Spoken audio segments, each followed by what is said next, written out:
ที่สำคัญก็จะให้ตนนั้นเป็นที่รากของคนในสังคมเพราะฉะนั้นสิ่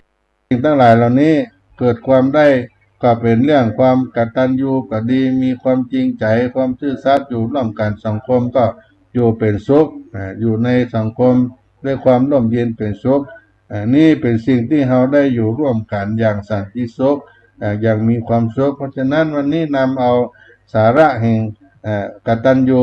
ด้วยโอกาสในวันสำคัญของวัดสลีโสดาพระอารามหลวงที่จะมาถึงเมื่อกี้วันนี้เอามาป่านมาฝากพี่น้องและขอเชิญชวนท่านทั้งหลายได้มาแสดงมุทิตาจิต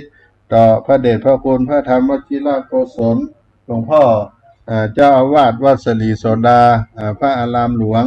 จังหวัดเชียงใหม่ที่ได้รับโปรดเกล้าพระราชทานสัญญาบัตรพระยศเป็นพระราชาคณะจันทธรรมในวันที่28 กรกฎาคม 2566 ที่ผ่านมาและจะได้อัญเชิญมามอบ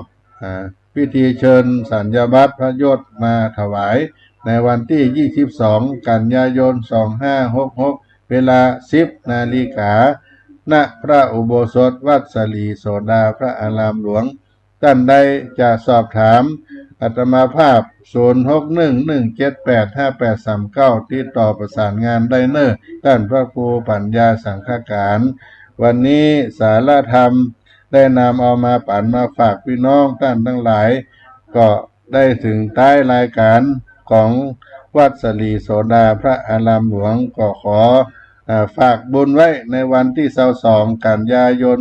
2566 แห่งครั้งหนึ่งได้มาร่วมกันวันกตัญญูได้ต้อนรับสัญญาบัตรพระยศพระธรรมวชิรโกศลทักษิณาตานุทิศถวายครูบาเจ้าศรีวิจัยสมเด็จพระพุทธชินวงศ์และโครงการธรรมสัญจรวันกตัญญูของวัดสลีโสดาได้เชิดชูครูบาเจ้าศรีวิจัยโดยคณะสงฆ์ตำบลสุเทพคณะสงฆ์ตำบลสุเทพทั้งสองเขตและได้รับสนับสนุนจากเจ้าอาวาสทุกวัดฆราวาสชาวบ้านทุกหมู่บ้านในตำบลสุเทพงบประมาณได้สนับสนุนโดยเทศบาลตำบลสุเทพได้สนับสนุนเพราะฉะนั้นก็บอกบุญกับพี่น้องท่านคนฟังทั้งหลายในวันนี้ก็ถึงสุดท้ายรายการได้อุมาจาหากว่าจะมีการร่วมประสานงานที่ต่ออันใดก็ที่ฝากไว้ในเบอร์ 0611785839 นี้ขอความสุขความเจริญจงมีแก่ท่านทั้งหลายจูผู้ในคนจัตตาโลธรรมาวัฏันติ